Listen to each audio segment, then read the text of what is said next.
Well, time for some analysis. And this guy is the guy that does all the work, man. I mean, I have him figure out everything before I go on here, so you always got to make an introductory appearance, right, buddy? He don't talk much, but he goes meow, meow, meow. But just he's just as good as anybody out there. I don't give a shit if they got a PhD, So he's got senses. That's what counts. But I'm going to get into something right away, too. I talked about, the sanctions and what the real deal was with Iran, what's going on. And, I think Israel's getting set up probably because the real elite want a war. Now, before I get into some of this other stuff, let's figure this. Is it really about nuclear weapons with Iran, or is it about them not dealing in oil? If they were like, oh, we're going to establish a Rothschild oil trading house in our country, and it's going to be, you guys are all welcome, and you get a big cut out of everything we freaking sell for oil, and everything has to be dollars.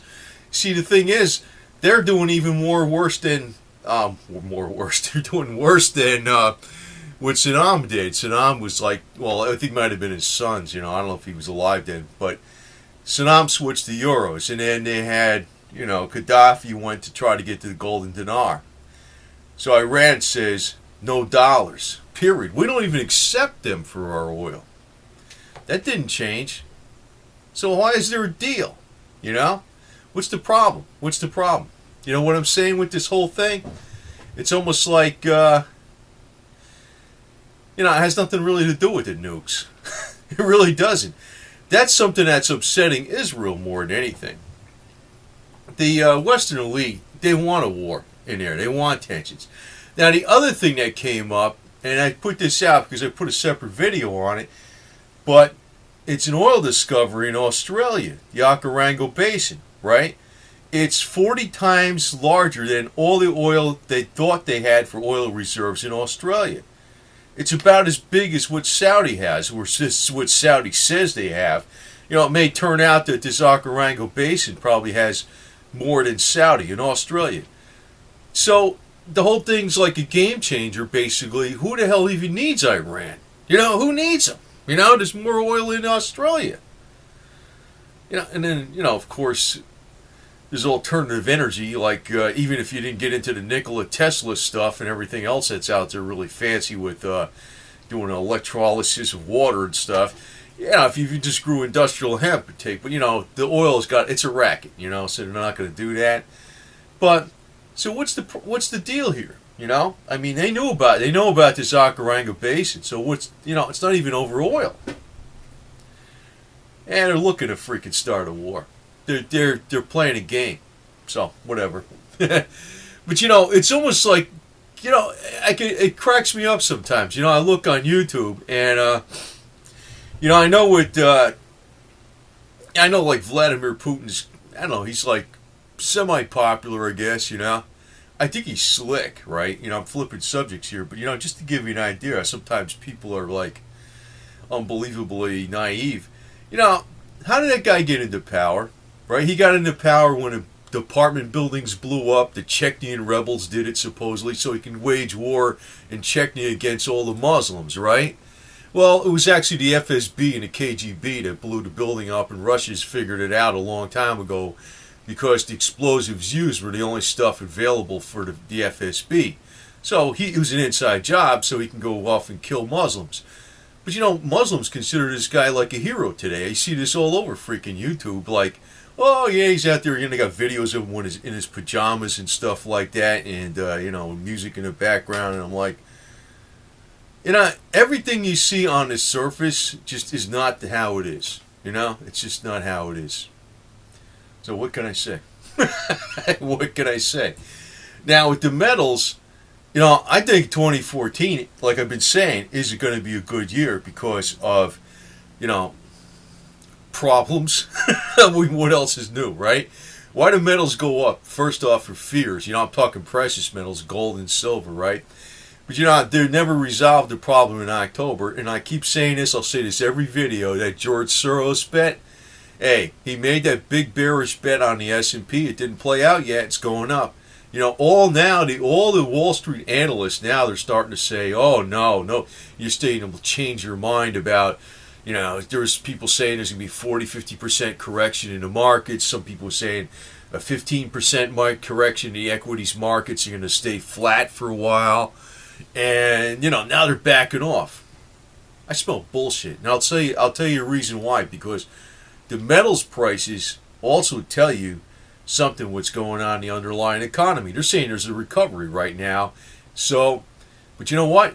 Don't get tunnel vision just with silver and gold. Look at the other base metals. Look at copper, aluminum, you know, lead, everything else out there. They all taking nosedives. So what's the deal?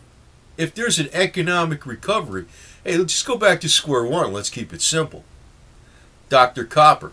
Doesn't copper tell you about the health of the economy and the productivity? Well, how come copper's been staying flat for the last couple of years?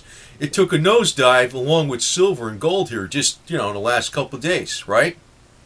So what's the deal? That's an economic recovery? Right. The numbers coming out of China are even worse, right? The numbers coming, I'm talking about, you know, the primary manufacturing index from HSBC. They're not looking good. And, you know, the numbers that came out of Chicago when they went up to 65.9 for October, they're BS. I don't believe it. Okay? And I already pointed out the prostitution and gambling index was way down, so you go by that. Those are the numbers that aren't out there, you know what I mean? Actually the word on the street. So, and you know, they're going to try to control you with electronic money. They're going to try to control you with negative interest rates. And I always say the solution to that is to stay real. And, you know, part of the reason is that's partly why you get the silver and stuff. So, I mean, where it's going to be a get-rich scheme is that it's going to super spike someday. Not like, I think there's going to be a fake out first.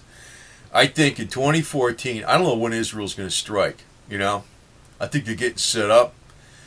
But Israel's like smart. They might strike and the war might be over pretty fast. And a real calamity where you're talking about, you know, World War III and all this kind of stuff, or something really bad happens, it might be later on down the line. It might be a few years down the line. Maybe Israel might strike Iran in 2014. You know, you got to figure what? It's in spring. I mean, it's normally not good to do it in the winter. And it might be over with pretty fast. I don't know. But it's like, you know, the elite are going to have a hands-off policy with this stuff. But you got to remember, it's not even about the oil, exactly. It's not about the nuclear weapons. It's about Iran's not trading oil for dollars, right? They're establishing their own oil bourse. They don't accept any U.S. dollars for their oil. Did they fix something with that, with the agreement? Hell no. Nope. So what do you think's going on, man? You know, I can see through these clowns like Kerry like in 2 seconds flat. You know, Secretary of State Kerry, Hillary Clinton. And see, this is what bugs me about these leaders because, you know, I'm on the side of the USA, right? I am, 100%. Okay? If I could see through them real easy, and I don't think I'm like the smartest person in the world. What about the other enemies on the other side that are trying to do harm to the United States? Don't they understand what the elite in the United States are doing and they're playing moves other ways to screw them up? See, in other words, I'm not exactly anti-elite USA because I'm pro-USA. See? I just think they're being foolish. I mean, if you're going to freaking, you got a problem with Iran, just, you know, do something. I mean, really. I mean, if we got all these super high-tech weapons and the problem is just the leadership and you want to pinpoint the wackos on the top, hell with them. Nail them. I mean, I'm sure they can do it. Now, there's another game going on here because it's not exactly that simple. Because, and we got a major hint called, you know, I'm going to throw a little conspiracy on all this stuff here because I got another video out there about the Georgia Guidestones, right? Now, somebody spent $20 million on that so many years ago, and they made those things out of granite. What's the first one say? To get the population under 500 million in harmony with the rest of the earth. What do you think they're doing all this stuff for? Why do you think they're fostering the most radical Muslims? You know, actually Muslims are like regular people all over the world. You know, it's like, you know, if I was born Christian, that's what, you know, if your parents are Christian, you're more likely Christian. If your parents are Muslim, you're more likely Muslim. If your parents are Jewish, you're more likely Jewish. If your parents are you know, Confucian, you're more likely Confucian, Hindu, whatever, right? You know what I'm saying? You know, Hindu's pretty big too, man. But you know what I'm saying? Most Muslims aren't really radical at all. At all. They really aren't, right? I'm kind of flipping around in this video, but I'm going to give you a little broader picture what the elite are really doing. They're fostering hate. They're basically putting the power in the hands of the most radical Muslims. Why? Because they're going to use religion for depopulation and to bring about the New World Order, which isn't a Jewish thing, by the way. They're using Israel. They're using Israel. They're using the Jews. They're trying to get. They're going to get the Muslims and the Jews to kill each other. They're going to get the Christians in there, and they're going to come out with their own new world of religion and say, "There it is," because some people need religion, and you got to have it. There you go. This is how we have it, right? That's what the real devils are doing. All right. It's like there's a lot of shit going on, man, and you know, it's like a lot of people getting fooled, but you know, like you know, since I'm talking a little bit about silver here, supposedly, which I didn't even really get into, financial crisis in times of turmoil, right? War, right? Things are uncertain. What happens to the price of gold and silver? Right? It goes up. Right now, actually, things are looking pretty freaking smooth. I'll tell you the truth. We're not in a real crisis situation. I mean, a lot of people always think there's a crisis every freaking day, but we aren't, you know? I mean, if you look back in American history, you know, even before World War I, it wasn't that long before that we had the biggest war where the most Americans ever died in a war, which was the Civil War, the war between the North and the South, right? Then they had a panic of 1907, right? And had all kinds of problems. They had the freaking robber barons, the commercial, you know, all kinds of shit was going on at that time. Even then, it's always been going on. So, you know, fear-mongering don't get you nowhere. That's what I say. But, you know, things can change really fast because I think that the game that's going on is, and it's pretty obvious, they are looking to destroy all the currencies, right? And you're really not, you got no safety. You got no safety. Your safety actually is going to have to be in some kind of physical assets. Even though right now there's a little bit of deflation going on right now, it doesn't necessarily mean that's going to be the overall thing that's going to happen, because that large bulk of the money is not actually getting into the economy. It's being held by the largest banks because, you know, when QE happens, they hold it. Basically, it's, you know, the buy troubled assets was part of like the problem of bailing out banks. You know, the Fed will buy troubled assets, and then these banks will just hold the dollars. You know, the dollars haven't actually got into the system yet, but at one point in time, there's going to be a flood out there, major, and so actually, I'm going to say it again, you know, I'm going to repeat something. I think there's going to be a little mini spike in the metals basically 2014, with the big blow off top is going to be 2017. I said this before, and I also think, you know, there's going to be a financial crisis in 2015. You know, and it goes along with the Hebrew calendar. I think the elite are actually using religion to actually play people a certain way. They're aware of what's in the Bible, and are using it to play people. But their overall goals are actually stated right on the Georgia Guidestones. So when they're funding religious extremists, you know, like, you know, the Muslim Brotherhood, you know what the game is. It's depopulation, man. They're looking to destabilize any country there is in the Middle East. And they're looking to actually get Israel antagonized so they'll fight the Muslims, right? You know, and you know, it looks like the game plan's working pretty well. So I don't know. I don't know. You know, the only thing I could say about this stuff is, the average person seems to be fooled by so much bullshit. It's unbelievable that I can't, they can't be reached. That's the thing. And, the only thing is to actually just stay real, stay down to earth. And that's one of the reasons you have silver, because it's actually been something of worth that's been accepted and traded as money, and actually has it value in other ways besides money for centuries. It's old school. It's been around forever. And that's probably going to be one of the damn reasons why it's going to super spike and get way ahead of itself at one point in time, because there's going to be a panic. Fear is going to do it. Fear is going to do it. So right now, chill out. You don't have to say, oh, I got to put all my money in silver. But if you want to buy some coins here and there, keep buying them. Keep buying them. Buy a little here, buy a little there. And it'll play out. It'll definitely play out. Some of the numbers I put out there that seemed astronomical, like I said, $500 or more silver maybe, $4,000 gold, $8,000 palladium maybe even, right? Even that high. They might even be too low at the super spike, because something's telling me, this Bitcoin's deal, the way it's spiked, I think my biggest fear is to sell too early on some of these metals when it does spike, because I'm going to be thinking, how could it go higher than that? It just may. Emotions and greed and everything else is going to take place.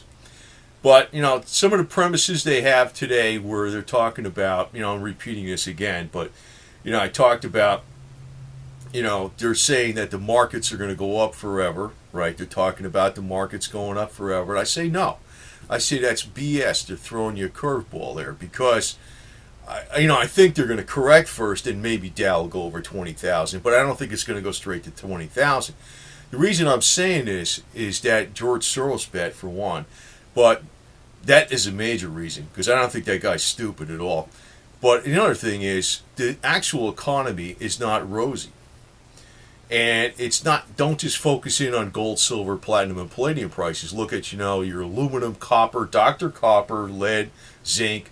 They all took a hit the last couple days. So if the economy was great, the productivity would be great. The productivity numbers aren't good in China. They're not good in Europe. And, they're actually, Portugal's looking like they need another they might need a bailout, even them. And the only place the numbers look great was out of the Chicago Mafia area, which was 65.9 for October. And they came best numbers they thought they'd ever have in 30 years. Oh, they thought they're going to have bad numbers because of the government shutdown. But who the hell's behind Obama, right? Right? Anyway. So just chill out. It's not, silver's going to be like something that's going to do this. Spike up high, come down, correct, and then it's going to have another super spike. It's not going to be due to fundamentals, the mine's running out of silver. It's not going to be due to it's running out of the earth. These people say that type of stuff. It's going to be a matter of panic, emotions. That's what's actually going to cause silver to spike to crazy prices. And it's probably going to be at the time when there's conflict going on, war and conflict. And I think Israel is probably going to do this first strike on Iran, but I don't think that's going to be the thing that's actually going to start something really major. Because I think Israel's got a lot of stuff, and it's probably going to be over pretty quick. But they're looking to get world opinion against Israel and focused in on Israel and focused in on the Jews. Because the real power that's playing this game is looking for a scapegoat. You remember, who the hell put those monolithic things up there in Georgia Guidestones? I'm going to point to that video again. And you can take a look at it, but just use common sense 101. And if the economy is so great and we got this recovery, just look at the copper prices. What have they been doing for the last 2 years? And what do they do in the last couple of days? The markets are going up and the copper prices are going down. So what's holding up the markets? Hmm? The Fed. So they could pull the rug out anytime they want, too, right? I mean, Reagan made that freaking plunge protection team a long time ago, so that plunge protection team can manipulate the market any way they want, anytime they can, right? They're probably setting people up in a bubble right now. So, you might see the inverse is true over the next few years because it's probably going to be the markets correct, stay down, and the metals are going to start creeping up. Just don't go hog wild on the metals. Go a little bit here and a little bit there. Usual stuff. It's not exciting right now, but when it gets exciting, that's when you ought to be thinking about selling. And I'm also going to put that link down there again about Sam Zell's words of investment wisdom. Sam Zell from Chicago, the guy that owns the Chicago Tribune. I think that guy's very, very intelligent, very sharp. And his words were common sense words. And, it's like, you don't want to be too married to one investment. At one point in time, if silver goes up really, really, really high, you're going to be afraid to sell it. Just like these guys with these Bitcoins. If these guys put down $100 on Bitcoins and they got $80,000 now for Bitcoins for $100, and they're holding on, I don't know. I don't know what to tell them, man. It's like I tell them, like, maybe it'll go up more. I don't know. I mean, I don't know 100%, but, I'm giving you common sense here. Common sense all the way.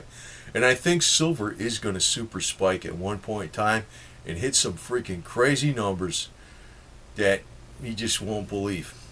I don't think that's right away. I think we're going to have a fake out first in 2014.